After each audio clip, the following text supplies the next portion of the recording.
ہوتی ہے جب وہ اللہ تعالیٰ کے احکامات پر عمل کرتا ہے۔ خوبصورت آدمی، پڑھا لکھا آدمی، سمجھدار آدمی، زمیندار آدمی، جائیداد والا، وہ کامیاب اس وقت ہوتا ہے جب وہ اللہ رسول کی بارگاہ میں مقبول ہوتا ہے جل شانہ و صلی اللہ تعالیٰ علیہ وسلم۔ اپنا اپنا معیار ہر انسان نے بنایا ہوتا ہے کامیابی کا۔ کچھ لوگوں کا خیال یہ ہوتا ہے کہ بچے میرے پڑھ گئے، اپنی اپنی جگہ پہ سیٹ ہو گئے، میں اب بڑے سکون میں ہوں۔ کچھ کی رائے یہ ہوتی ہے کہ میں نے سب بچے بچیوں کا بیاہ کر دیا ہے، گھر میرا بن گیا ہے، اب میں بڑے آرام میں ہوں، قرار میں ہوں، سکون میں ہوں۔ تو اپنی اپنی رائے ہوتی ہے، لیکن حقیقت وہ ہے، اصل وہ ہے جسے اللہ کے قرآن نے بیان کیا۔ اللہ کریم نے فرمایا والعصر، اے محبوب علیہ السلام ہمیں آپ کے زمانہ مبارکہ کی قسم ہو، ان الانسان لفی خسر، فرمایا بے شک انسان خسارے میں، نقصان میں۔ اپنے تئیں کوئی دعویٰ کر لیتا ہے، آپ دیکھتے ہیں کہ بہت سارے لوگوں کے دعوے اپنے اپنے ہوتے ہیں نا۔ کسی بھی طالب علم سے آپ پوچھیں پیپر دے کے آئے تو پیپر کیسا ہوا ہے تو کیا کہتا ہے؟ جب کینڈیڈیٹ الیکشن لڑتے ہیں تو رات کو جب وہ سوتے ہیں تو سارے جیت کے ہی سوتے ہیں، ان کو سب یہی کہتے ہیں کہ لوگ سارے تیرے ساتھ ہی ہیں۔ حالات، یہ جتنے بادشاہ حکمران ہوتے ہیں ان کے بگڑنے کی بنیادی وجہ ہوتی ہے کہ یہ خوش فہمیوں میں مبتلا ہوتے ہیں۔ ہم میں سے بھی ڈھیر سارے لوگ ہیں جو خوش فہمیوں میں مبتلا ہیں۔ کچھ کہتے ہیں جناب ہماری نسبت بڑی تگڑی ہے۔ بھئی نسبت تو امام حسین سے تگڑی تو کسی کی نہیں نا، تو ساری رات نماز پڑھتے تھے، روزے رکھتے تھے، اللہ کو یاد کرتے تھے۔ آپ خالی نسبت پر بیٹھ کر عمل چھوڑ جائیں تو یہ کیسے ممکن ہے؟ تو اپنے اپنے تئیں لوگوں نے معیار کامیابی کے قائم کر لیے ہیں۔ اللہ فرماتا ہے کہ محبوب مجھے قسم ہو زمانے کی، انسان نقصان میں، یہ دن بدن جو وقت گزار رہا ہے تو اس کا نقصان، اس کا خسارہ، اس کا گھاٹا بڑھتا جا رہا ہے، روز نقصان میں۔ کتنا کتنا عمر کا حصہ لوگوں نے ضائع کر دیا، کتنے کتنے بہترین لوگ تھے لیکن روزی روٹی کے پیچھے وقت سارا برباد ہو گیا۔ یہ رزق حلال کے لیے دوڑ دھوپ ہو وہ تو بڑی بات، لیکن تکبر کے لیے اور خواہشات، بیجا خواہشات کی تکمیل کے لیے، ایک دوسرے سے آگے بڑھنے کے لیے بڑا وقت ضائع کیا لوگوں نے۔ اچھا کوئی بھی نہیں جیتا، خاندانوں میں بھی کوئی نہیں جیتا، برادریوں میں بھی کوئی نہیں جیتا، پر لڑائی ساری زندگی کی ہے، میں نے آگے گزرنا ہے، میں نے آگے، حالانکہ کوئی کسی کو جیتنے دیتا ہی نہیں۔ اپنے اپنے تئیں لوگوں نے معیار قائم کیے کامیابی کے۔ اللہ فرماتے ہیں بے شک انسان نقصان میں ہے، لیکن جس میں 4 خوبیاں پائی جائیں اللہ کا قرآن کہتا ہے وہ بندہ کامیاب ہو۔ کون کون سی؟ الا الذین آمنوا، سب نقصان میں نہیں سوائے ان لوگوں کے جو ایمان لائے۔ سب سے پہلے کیا کرے؟ ایمان ہو اس کے پاس، مضبوط ایمان، وعملوا الصالحات، اور ایمان بھی لائے اور نیک کام بھی کرے، اور صرف نیک کام نہ کرے، وَتَوَاصَوْا بِالْحَقِّ، لوگوں کو حق بات کی نصیحت بھی کرے۔ اور ظاہر ہے سچ بولے گا، حق بولے گا تو بڑے لوگوں کے مفادات کو ٹھیس پہنچے گی، کچھ لوگوں کو تکلیف بھی ہوگی، تو اب جب تکلیف ہوگی تو پھر مصیبت بھی آئے گی۔ تو اگر حق بات کہنی ہے تو پھر کیا کرے؟ وَتَوَاصَوْا بِالصَّبْرِ، اور ایک دوسرے کو صبر کی بھی وصیت کرے۔ 4 چیزیں پائی جائیں، ایمان، اعمال صالحہ، حق کی نصیحت، اس رستے میں آنے والی تکلیف پر صبر۔ اگر یہ 4 چیزیں میسر آتی ہیں تو اللہ کا قرآن کہتا ہے بندہ کامیاب ہے۔ اور اگر یہ 4 چیزیں نہیں تو پھر کوئی بندہ جتنا مرضی دعویٰ کرے، جتنا مرضی شور کرے، جتنا مرضی اعلان کرے، وہ کامیاب ہو سکتا۔ سب سے پہلے تو اپنا ایمان پکا کرے۔ یہ جو کچی پکی باتیں کرتے ہیں نا لوگ، مسلمان جو ہوتا ہے نا، مسلمان وہ لاوارث نہیں ہوتا، وہ وارث والا ہوتا ہے۔ اس کا رب ہر وقت اپنی رحمت سے اس کی حفاظت کرتا ہے۔ مسلمان ہر وقت نبی پاک علیہ السلام کے نگاہ کرم میں رہتا ہے۔ اسے کمزور باتیں نہیں کرنی چاہیے کہ میرے کو پیچھے چڑھ گیا تو پتہ نہیں کیا ہو جائے گا، برادری مخالف ہو گئی تو پتہ نہیں کیا ہو جائے گا، سچ بول دوں گا تو لوگ پتہ نہیں مجھے مار دیں گے۔ ایسا ہو نہیں سکتا۔ چھری حضرت ابراہیم چلائے بھی نا تو حضرت اسماعیل کے حلق پہ چلنا اس نے تب بھی ہے جب اللہ حکم کرے گا، تو اللہ کی حکمت ہوگی، حکمت الہی ہوتی ہے تو کوئی کام ہوتا ہے، ورنہ ہوتا تو اپنی طبیعت میں مضبوط ایمان، توکل، اللہ پہ بھروسہ، مضبوطی افکار کی، کچی باتیں نہیں۔ جو لوگ کمزور ذہن رکھتے ہیں ساری زندگی فیصلہ ہی نہیں ہوتا، کوئی ڈرتے رہتے ہیں، سہمے سہمے وقت گزارتے ہیں۔ اپنے آپ کو فکری، یہ جو ایمان ہوتا ہے یہ بندے کو طاقتور کرتا ہے، بندہ مضبوط ہو جاتا ہے۔ مجھے بتائیے نا، جب ایمان پکا ہو کہ روزی دینے والا اللہ ہے تو پھر بندہ کسی مالدار آدمی کے پیچھے کبھی بھاگتا ہے، کبھی کسی بڑے آدمی سے ڈرتا ہے؟ جب اسے پتا ہو کہ عزت اور ذلت اللہ کے دستے قدرت میں ہے، پھر وہ سیاستیں، سازشیں، یہ کام کرتا ہے۔ تو پہلے تو مضبوطی ایمان درکار۔ ہمارے بچوں کے اندر، ہمارے مزاجوں کے اندر جب تک وہ مضبوطی ہے ایمان، حضرت مولا علی شیر خدا کرم اللہ تعالی وجہ الکریم ایک دفعہ بڑے علیل ہو گئے، کمزوری آ جاتی ہے، بندہ بیمار ہو جاتا ہے، تو ہمارے ہاں بیمار لوگ بعض اوقات ایسا جملہ بولتے ہیں جو کفر کے زمرے میں چلا جاتا ہے۔ آپ پریشان ضرور ہیں، تکلیف میں ضرور ہیں، لیکن آپ بات وہی کریں گے جو شریعت اجازت دیتی ہے۔ حضرت علی شیر خدا شدید علیل تھے، ایک صحابی تیمارداری کرنے گئے تو حضرت مولا علی کا چہرہ دیکھ کے پریشان ہو گئے، کہنے لگے آپ تو بڑے سخت علیل ہیں، اللہ خیر کرے، اللہ تعالیٰ آپ کو صحت دے۔ تو حضرت علی کہنے لگے تو فکر نہ کر، مجھے اس بیماری سے کچھ بھی نہیں ہوگا۔ نے کہا کیوں؟ فرمانے لگے مجھے نبی پاک علیہ السلام نے فرمایا تھا علی اس وقت دنیا سے جاؤ گے جب داڑھی خون سے رنگین ہو جائے گی، تو اس کا مطلب ہے میں خنجر کے وار کے ساتھ شہید کیا جاؤں گا، میں بیماری سے دنیا میں نہیں جاؤں گا، میں یہ بیماری سے مجھے کچھ بھی نہیں ہوگا، اللہ مجھے شفا دے دے گا، چونکہ حضور نے فرمایا کہ ساڈے نبی دی زبان ساڈے واسطے قرآن۔ تو سب سے پہلے تو اپنے ایمان کے اندر، توکل کے اندر مضبوطی پیدا کریں۔ مسلمان دیکھو نا، نماز پڑھنے سے روزی میں برکت ہوتی ہے، تو پھر اس کا مطلب یہ ہے کہ جب ٹائم آئے نا نماز کا تو گاہک جتنے مرضی کھڑے ہوں پھر دکان بند کرنی چاہیے، پھر نماز پڑھنی چاہیے، کیونکہ روزی تو اللہ نے دینی ہے، گاہکوں نے تو دینی۔ تو سب سے پہلے ضروری ہے مضبوطی ایمان، توکل، اللہ کی ذات پر بھروسہ۔ آپ کبھی میدان کربلا کا پورا نقشہ اپنے سامنے رکھیں نا، دو چیزیں ہیں، امام حسین کو نظر آ رہا ہے اب شہادت ہو جائے گی، اتنی بڑی فوج آئی ہے، خدا کی حکمت کے تقاضے سمجھ میں آ رہے ہیں، حالات کیا ہوں گے سمجھ آ رہی، پر ایک لمحے کے لیے بھی ان کا توکل کمزور نہیں ہوا۔ اپنے رب پر جو مضبوط بھروسہ ہے، سیدہ طیبہ طاہرہ حضرت فاطمہ الزہرا رضی اللہ تعالیٰ عنہا اونٹ کے بالوں کی بنی ہوئی چادر اوڑھ کر چکی پیس رہی تھی۔ یہاں بیویاں بڑا روتی ہیں، غریبی بڑی ہے، بڑی غریب بھی ہے، حالانکہ اب کون بندہ پیبند والے کپڑے پہنتا ہے جی؟ اب تو بڑی مشکل سے وہ لوگ ملتے ہیں جو جوتا ٹوٹ جائے تو گانٹھ کے پہنے، ورنہ تو نئے جوتے آ جاتے ہیں۔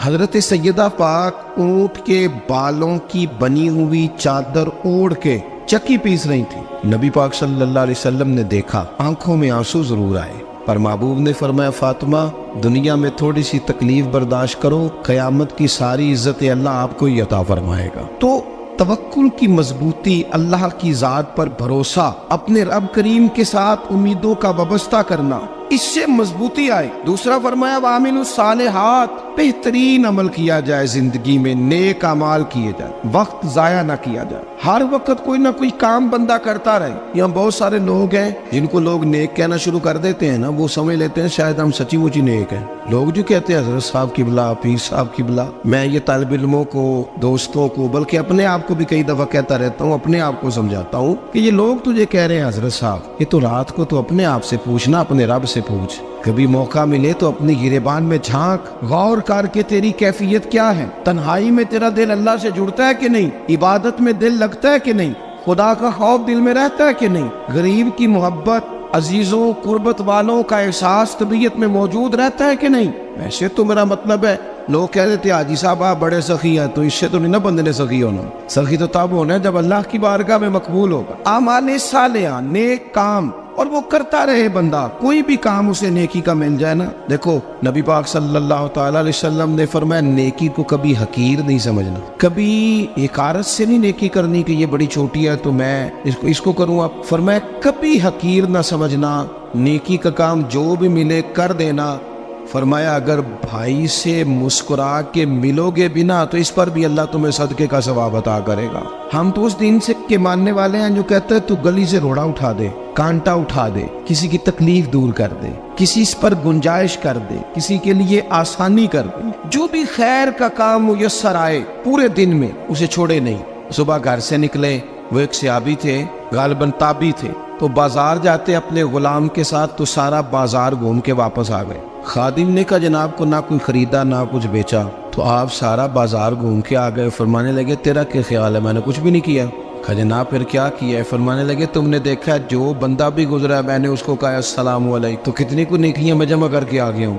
کوئی خیر جو میسر آئے، ہم سمجھتے ہیں کہ شاید کوئی کروڑ کو روپیہ ہوگا تو پوری مسجد بناؤں گا تو پھر میں نے نیکی کر دی ہے، شاید جناب میں، حالانکہ یہ چھوٹے چھوٹے کام ہے نا، چھوٹے چھوٹے کام، ان کی تو زیادہ ضرورت ہوتی ہے، ان کی تو زیادہ حاجت ہوتی ہے۔ کوئی آپ رستے میں گزر رہے ہیں تو نیچے کوئی کھڈا بنا ہوا ہے تو اس پر ہم کیا کرتے ہیں، گاڑی میں بیٹھ کے تبصرہ کرتے ہیں اے روڈ کھورے کدوں بننا ہے، بھئی ایک کھڈا ہے نا تو آپ نیچے اترے نا تو آپ دھابڑا لیں نا، کئی پکڑے نا، یہ تو 5 منٹ کا کام ہے، یہاں آسانی کر دیں نا، آپ اس میں گنجائش کر دیں۔ حضور سید عالم علیہ السلام نے فرمایا، امام راضی نے حدیث لکھی ہے، قیامت کے دن ایک بندے کو اللہ معاف کرے گا تو مالک وہ بندہ عرض کرے گا، یا اللہ میں تو بڑا گناہگار ہوں، کس وجہ سے معافی ہوئی؟ فرمایا رات کے وقت تو گزر رہا تھا، تیرے پیر سے روڑا ٹکرایا تھا، تو نے اٹھایا ادھر ادھر دیکھ کے کہ کوئی اللہ کے کسی بندے کو تکلیف نہ ہو جائے، کہ مالک کو وہ تو میں نے زمانہ بیت گیا، کوئی اتنی بڑی بات بھی نہیں سمجھی۔ تو رب کریم نے فرمایا تو رات کے اندھیروں میں بھی میرے بندوں کا خیال رکھتا تھا، تو میں تیرا خیال نہ کروں؟ کوئی عمل ہمارے ہاں لوگ کوئی کام نہیں کرتے، بالکل نہیں، کوئی کام نہیں، نہ بڑے نہ چھوٹے نہ سمجھدار نہ ان پڑھ، کچھ بھی نہیں، نشستن گفتن برخاستن، بیٹھو راج کے گپے مارو، تبصرے کرو، فلانا کچھ نہیں کر رہا، فلانا کچھ نہیں کر رہا، اس کے بعد اٹھ کے چلے جاؤ۔ کچھ کریں، وعملوا الصالحات، نیکیاں جمع کریں زندگی میں، خزانہ بنائیں، خزانہ، اپنی ڈیوٹیاں اپنی ذمہ داریاں پوری کریں، ہر وقت کام، ہر وقت ذمہ داری، ہر وقت ڈیوٹی۔ دیکھیں نا امام حسن اور حسین، ان کی آپ کبھی زندگی کا مطالعہ کریں، فرض نماز کے علاوہ 100 رکعت نماز نفل روز پڑھنی، پتہ کرنا ہے غریب کہاں کہاں ہیں، ان کا خیال رکھنا ہے، اور نیرے پیسے نہیں دینے۔ ہمارے یہاں لوگ غریبوں کو پیسے ضرور دیتے ہیں، عزت نہیں دیتے، ان کو 4 پیسے کی مدد ضرور کر دیتے ہیں، پر عزت نفس کا خیال نہیں رکھتے۔ امام زین العابدین رضی اللہ تعالیٰ عنہ فرماتے ہیں، گزر رہے تھے، آپ دیکھیں نا امام غزالی حدیث لائے ہیں کہ بندہ اور کچھ نہ کرے، کسی مومن کا دل راضی کر دے تو اللہ 60 سال کی نفلی عبادت کا ثواب عطا کرتا ہے۔ دل بدستاور کی حج اکبر است، از ہزارہ کعبہ یک دل بہتر است۔ کسی کا دل خوش کر دینا،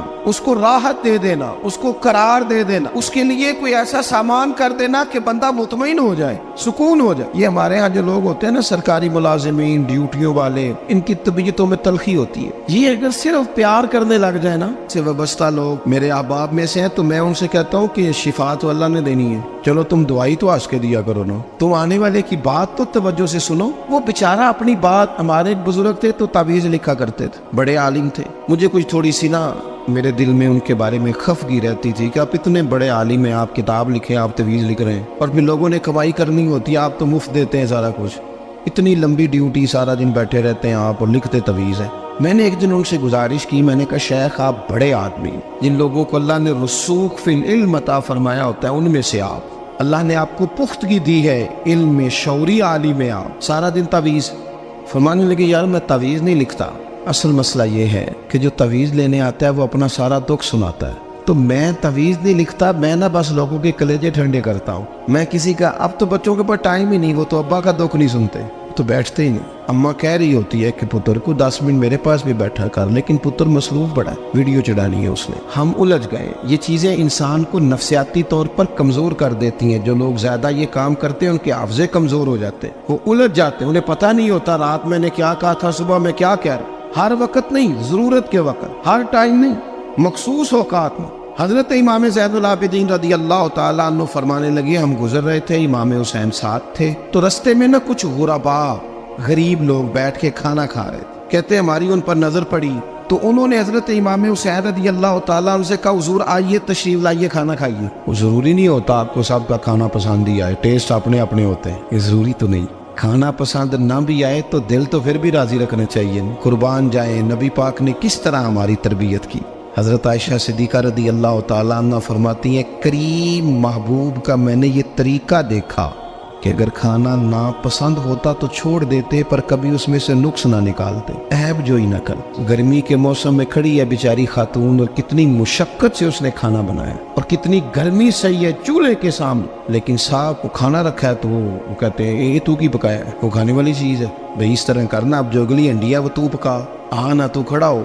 یہ پتہ چلی یہ کام کتنی مشقت کا ہے۔ زندگی میں کچھ تھوڑا سا دوسروں کا خیال رکھنا، یہ بھی تو دین کا حصہ ہے۔ آپ اپنی زندگی میں ہمیشہ اپنے لیے سوچیں، کسی اور کا سوچیں ہی نہ۔ تو میرے عزیز یاد رکھیں گے آپ، امام زین العابدین کہتے ہیں نبی پاک صلی اللہ تعالیٰ علیہ وآلہ وسلم نے نا حضرت امام علی مقام کی، امام حسن اور حسین کی اس طرح سے کچھ تربیت فرمائی تھی کہ غریب پروری ان کے اندر رچ بس گئی۔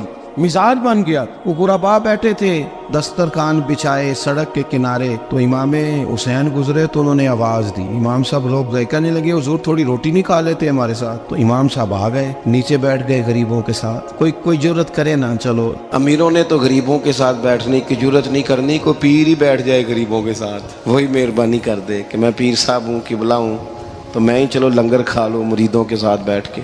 ہماری تو محفلوں میں بھی نا جی, نعت خانوں کا, مولویوں کا, دوسروں کا کھانا اور ہوتا ہے, اور غریب آدمی کو شاپر میں چاول ڈال کے دیتے ہیں اور ساتھ اسے کہتے ہیں یہ لنگر شریف ہے. بھئی اگر یہ شریف ہے, تبرک ہے, تو اے پیر صاحب نو نہیں سی لنگدا, اڑتا ہے گلے میں لنگر ان کو. یہ لنگر شریف جو ہے یہ نعت خان کو بھی تو گزرنا, تبرک ہے کہ نہیں؟ ہاں نہ تو کرو نا, تو جیڑی زیادہ تبرک والی شے ہے وہ پیراں نو بھی تو کھانی چاہیے نا.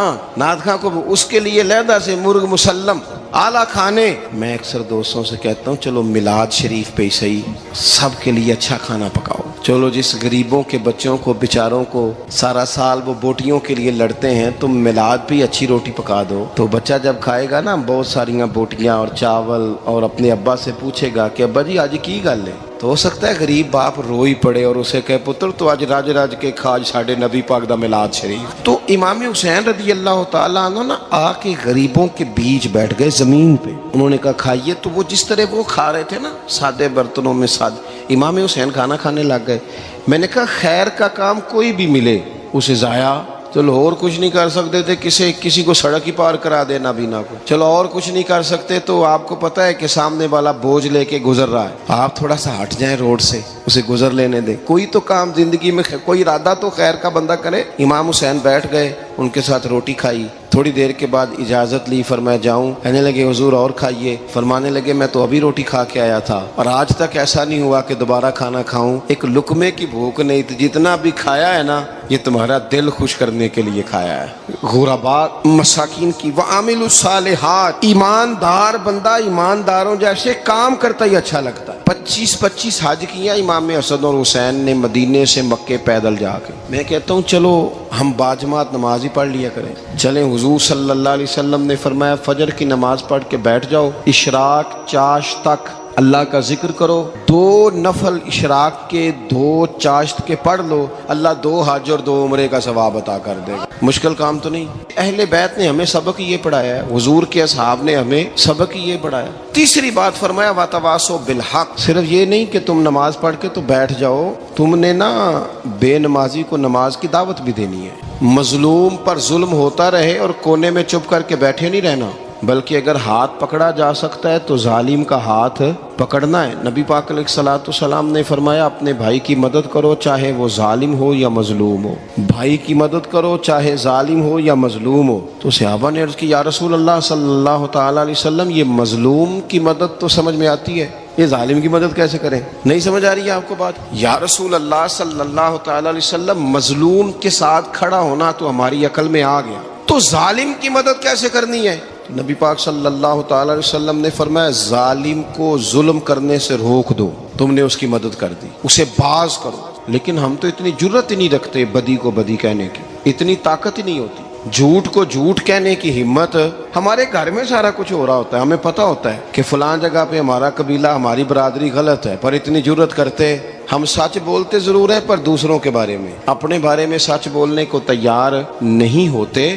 جرت کا مظاہرہ کریں, زندگی میں حق کو حق کہنا سیکھیں, غلط کو غلط کہنا سیکھیں, جھوٹ کو جھوٹ کہیں, بدی کو بدی کہیں, سچائی کا ساتھ دیں ہمیشہ.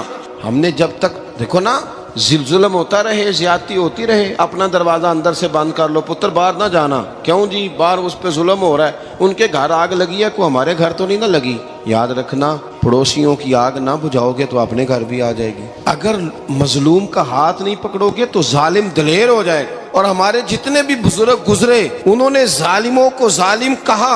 امام احمد بن حنبل نے جیل کاٹی, امام اعظم ابو حنیفہ نے جیل کاٹی. آج کل لوگ کہتے ہیں مولانا صاحب آپ نے نا جناب غلط کو غلط نہیں کہنا, سیاست کی بات نہیں کرنی. کیوں جی؟ کس لیے نہیں کرنی؟ سیاست تو تدبیر کا نام ہے.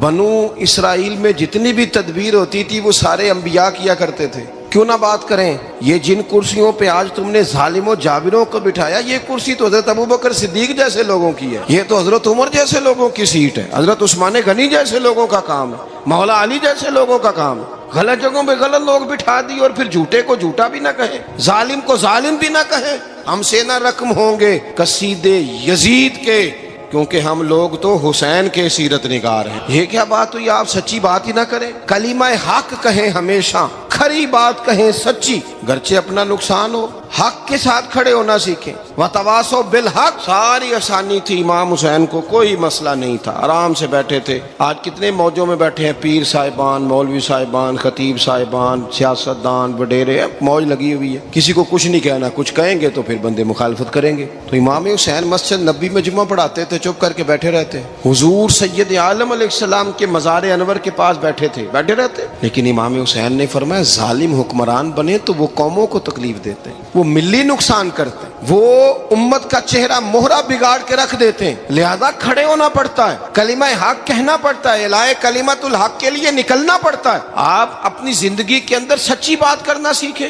الیکشن کے دن آ گئے، میرے ایک بڑے محبت والے ساتھی تھے، وہ آ گئے ووٹ کے لیے۔ ویسے بھی یہ جو بیماری ہمارے ملک میں نا جی، ہمارے ہاں حکمران بعضوں کا کہتے ہیں اوے ہو جی جمہوریت بڑی ضروری ہے۔ وہ بھی کس مصیبت کا نام ہے جمہوریت؟ اقبال تو کہتے ہیں کہ یہ وہ چیز ہے کہ جس میں پتہ ہی کوئی نہیں ہوتا، پڑھے لکھے ان پڑھ کا، چھوٹے اور بڑے کا، سیانے اور بیوقوف کا۔ جمہوریت وہ طرز حکومت ہے کہ جس میں بندوں کو گنا کرتے ہیں، تولا نہیں کرتے رہتے ہو ہر وقت۔ قوم کو اس کا حق ملنا چاہیے، غریب کی مدد ہونی چاہیے، انصاف ملنا چاہیے۔ باقی یہ تمہاری کہانیاں ہیں ڈکٹیٹرشپ اور جمہوریت، اور ہمیں تمہاری سمجھ بھی نہیں آتی۔ ہر ڈکٹیٹر کے ساتھ ہوتے ہو، باتیں جمہوریت کی کرتے ہو، جہاں تمہارا دل کرتا کھڑے رہتے ہو۔ ہمیں تو کوئی اس سے غرض نہیں، کام ہونا چاہیے، بلکہ جو لوگ قوت نافذہ رکھتے ہیں انہیں سمجھنا چاہیے کہ ملک کی بھاگ دوڑ ہمیشہ مضبوط ہاتھوں میں رہے، اور وہ اس طرح کا نظام وضع کریں، مل بیٹھیں سارے ادارے کہ غریب کی سنی جائے۔ وہ مجھے بڑی اچھی طرح یاد ہے جب وہ ایک حکومت ختم ہوئی اور جو ایک فوجی رہ کے گئے تھے 11 سال، ان کی حکومت آئی تو میں باہر نکلا تو ایک بزرگ تھے، وہ صبح صبح ناشتہ بیچا کرتے تھے ہمارے علاقے میں، چاول اور چنے بنے۔ تو میں نے ان سے کہا بزرگوں پتہ لگا جی رات دی حکومت بدل گئی ہے۔ تو فرمان لگے پتر جیڑا مرضی بھی آ جائے، میں تو یا چاول بیچ کے روٹی کھانی، ہمیں تو ان سے غرض ہی نہیں، اللہ جانے کون آیا کون گیا، تو کھیل تماشا بنایا ہوا ہے۔ تو جھوٹے کو جھوٹا کہیں۔ میرے ایک دوست ہیں الیکشن لڑتے ہیں، مجھے ایک دفعہ آ کے کہنے لگے آپ نے کبھی ووٹ نہیں ڈالا، اس دفعہ ضرور ڈالے۔ میں نے کہا نہیں ڈالتا میں۔ کہنے لگے ووٹ قوم کی امانت ہے، تو میں نے کہا امانت کسی بے ایمان کو دے دوں؟ امانت تو امانت دار کو دی جاتی۔ نہیں سمجھے آپ بات؟ یہ سارے کہتے ہیں نا ووٹ قوم کی، تو امانت کس کو دینی چاہیے؟ صحیح بتاؤ۔ چلو ہوں تسی بولنا نہیں، بس دل وچ گل رکھنی، دل وچ دیندے ویسے امانت داراں نہیں ہو نا؟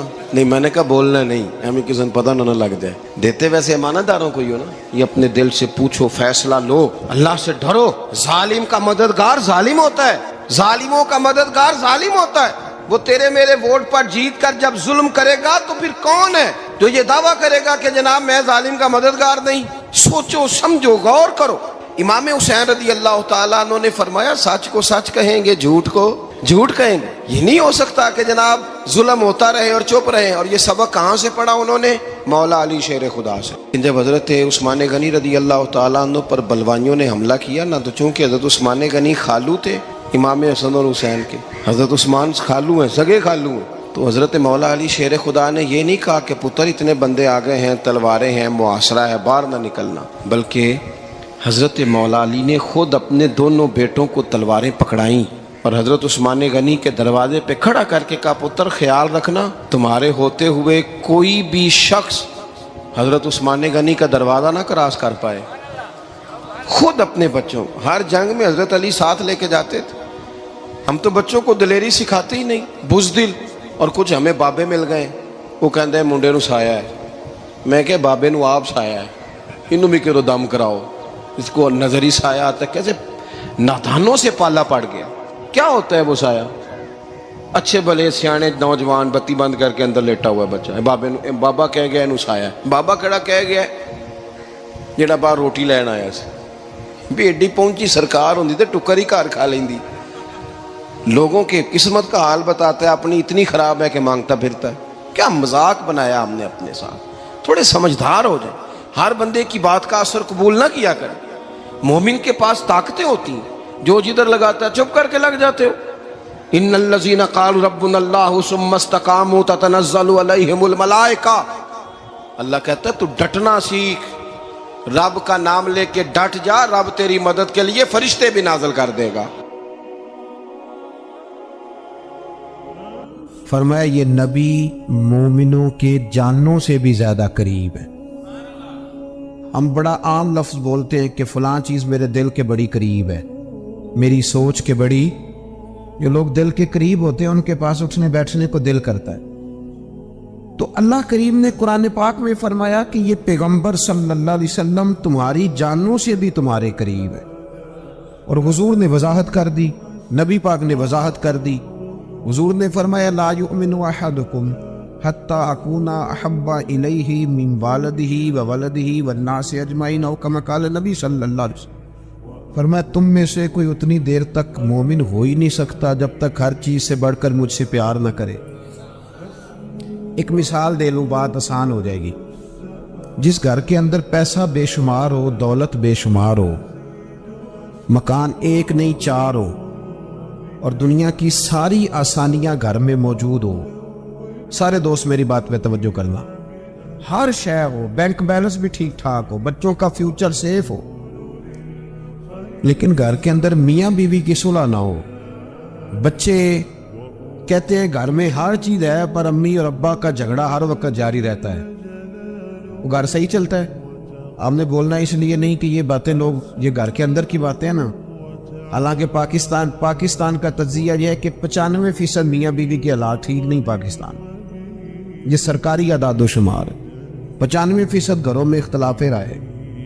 یہ بات ذہن میں بٹھا لیں کہ میاں بیوی کا اگر اتفاق نہیں نہ ہوتا تو وہ کہیں کہ گھر میں کوئی بھی خوشی رہے گی تو یہ ممکن ہی نہیں، یہ سوال ہی نہیں پیدا ہو۔ 6 بچے ہوتے ہیں اور شادی کو 24 سال گزر جاتے ہیں، پھر بھی طلاق ہو جاتی ہے، اس لیے کہ میاں بیوی کے لیے سب سے ضروری چیز آپس کی محبت ہے۔ اور یار کیا خوبصورت انداز ہے میرے رسول پاک علیہ السلام کا، جتنی شاندار طبیعت حضور نے مولا علی شیر خدا کی تھی اتنی کوئی کر سکتا ہے؟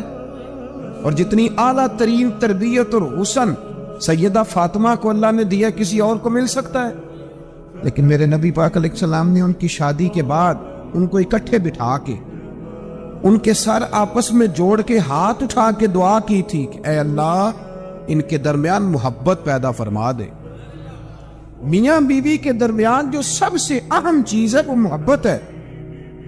بچے کہتے ہیں ہم کدھر جائیں، ابا کی سنیں کہ اماں کی سنیں؟ اور اکثر گھروں میں بچوں کی تربیت رک جاتی ہے اس لیے کہ میاں بیوی کا سلوک نہیں ہوتا، تباہی اتر جاتی۔ گھر کے اندر ہر شے ہے پر ان کا پیار نہیں۔ پتہ یہ چلا کہ گھر میں محبت نہ ہو تو گھر نہیں چلتا۔ اگر محبت کے بغیر ایک گھر نہیں چل سکتا تو محبت مصطفیٰ کے بغیر دین کیسے چلے گا؟ گھر نہیں چلتا میرے بھائی، ٹوٹ جاتا ہے، بکھر جاتا ہے۔ سارا کچھ ہونے کے باوجود میں نے مردوں کو روتے ہوئے دیکھا ہے، عورتیں تو روتی ہیں، میں نے مردوں کو روتے ہوئے دیکھا ہے کہ کیا کروں 4 بچے ہیں پر اس کو نہیں سمجھ آتی، وہ پاگل ہے، مہربانی کریں وہ سیانی ہو جائے، میں بچوں کے لیے پریشان ہوں، کدھر کیا کروں؟ یعنی عورت اگر وفادار اور پیار کرنے والی نہ ہو تو مرد کو آنسو نکل آتے ہیں کہ یہ سیانی ہوتی تو میرا گھر بن جاتا۔ او بھائیو پیار بڑا ہی ضروری ہے، یہ محبت بڑی ضروری ہے، اس کے بغیر نہیں نظام چلتا۔ محبت ہو جاتی ہے نا، چلیں ایک واقعہ سناتا ہوں آپ کو، بات زیادہ مضبوط ہو جائے گی۔ داتا گنج بخش علی حجویری داتا صاحب نے لکھا ہے، یہ آج کل کا جو جدید نوجوان طبقہ ہے وہ ذرا بات جلدی سمجھ جائے گا۔ داتا صاحب رحمۃ اللہ لکھا ہے، حضرت عبداللہ بن مبارک رحمۃ اللہ علیہ سے کسی نے کہا کہ آپ بڑے زبردست محدث ہیں اور اتنی وارفتگی والے صوفی کم ملتے ہیں جتنے آپ ہیں، وجہ کیا ہے؟ تو حضرت عبداللہ بن مبارک فرمانے لگے مجھے نہ توبہ کرنے سے پہلے ایک عورت سے عشق ہو گیا تھا، عورت سے۔ بڑی توجہ سے بات سمجھنا۔ آپ فرماتے میرا گھرانہ نمازی تھا، یہ داتا صاحب نے لکھا ہے کشف المعجوب۔ حضرت عبداللہ بن مبارک فرماتے ہیں کہ جس عورت سے مجھے عشق ہو گیا نا، اس کے محلے میں جا کے میں عشاء کی نماز پڑھتا تھا اور پھر ساری رات میں اس کے گھر کے گرد رہتا تھا۔ وہ آدھی رات کو تھوڑی دیر کے لیے چھت پہ آتی تھی، 2-1 باتیں ہوتی تھی، میں لوٹ آتا تھا۔ فرماتے ایک رات میں نے عشاء کی نماز اس کے محلے میں جا کے پڑھی، قاری صاحب نے نا کچھ آیات لمبی پڑھا دی تو مجھے غصہ آیا۔ کہہ دیتے نا لوگ مولویوں نے کام کو نہیں، سانو تے اور بھی ہیں۔ تو کہتے ہیں کہ نماز لمبی پڑھا دی تو مجھے غصہ آیا کہ جلدی پڑھاؤ. فرماتے ہیں نماز وہاں پڑھی, سخت سردی تھی, رات لمبی تھی, میں اس کے گھر کے گرد جا کے نا تو منڈلانے لگا کیونکہ مجھے اس سے محبت تھی. فرماتے ہیں کہ 1 گھنٹہ 2 گھنٹے 4 گھنٹے 5 گھنٹے حتیٰ کہ سحری کا وقت ہو گیا اور پھوٹنے لگی تو وہ نا بھاگتی بھاگتی چھت پہ آئی اور کہنے لگی کہ گھر میں رش بڑا ہے, مہمان زیادہ ہیں, آج بات نہیں ہو سکے گی. کہتے یہ لفظ کہتے وہ نیچے اتر گئی. جب میں وہاں سے واپس نکلا تو فجر کی اذان شروع ہو گئی. یوں سمجھ لیں کہ 13 گھنٹے 14 گھنٹے بیت گئے. حضرت عبداللہ بن مبارک فرماتے اچانک نہ میں نے اپنے دل پہ توجہ کی, ساری رات وہ آئی نہیں تھی پر مجھے اس پہ غصہ بھی کوئی نہیں آیا, مجھے وہ بری بھی نہیں لگی. ساری رات اس نے کھڑا رکھا لیکن میرے دل سے اتری بھی نہیں. کوئی نہیں سمجھ آئی آپ کو میری بات. فرماتے ہیں کہ پھر میں نے اپنے دل پہ توجہ کی تو مجھے سمجھ آئی کہ مجھے اس سے کھرا پیار ہے, سچا پیار ہے. یعنی اس نے آدھا جملہ کہا کہ میں مجبور ہوں تو میں نے اس سے مزید نہ قسم اٹھوائی نہ گواہ مانگے, میں اس کی وہ مجبوری بھی فوراً ہی مان گیا. تو جناب عبداللہ بن مبارک فرماتے ہیں کہ جب میں نے وضو کر کے مسجد میں جا کے 2 سنتیں پڑھی نا تو میرے اندر سے آواز آئی, عبداللہ اگر ایک بی بی کے لیے تو ساری رات کھڑا رہ سکتا ہے اور اس کی سخت بات سخت انتظار بھی تجھے غصہ نہیں دلاتا, اگر عورت کے عشق میں سارا کچھ ہو سکتا ہے تو رب رسول کے عشق میں بھی ہو سکتا ہے. پھر ان کی بتائی ہوئی تراویحاں تجھے غصہ نہیں دلائیں گی, پھر ان کا کہا ہوا روزہ تجھے غصہ, پھر تو یہ نہیں کہے گا کہ بڑا مشکل کام ہے جی گرمیاں دے روزے نے. پھر تیری زبان سے کوئی لفظ اس لیے کہ محبوب پر غصہ. تو کسی اردو کے شاعر نے کہا تھا کہ اس نے کہا تھا عشق ایک ڈھونگ ہے, تو میں نے کہا تجھے عشق ہو خدا کرے, پھر کوئی تجھے اس سے جدا کرے, پھر تو اسے تسبیحوں پہ پڑھا کرے, پھر تو گلی گلی پھرا کرے, پھر تو اسی کا نام جپا کرے, پھر میں کہوں کہ عشق ایک ڈھونگ ہے اور تو نہیں کہا کرے. ایک صاحب نے مجھے ایک دفعہ فون کیا, اور سنگی ہیں, وکیل ہیں, بیوی ان کی پروفیسر ہے. کہنے لگے جی آپ کے ایک بزرگ نے کہا ہے کہ صحابہ نبی پاک صلی اللہ علیہ وسلم کا بول مبارک پیشاب مبارک پی جاتے تھے.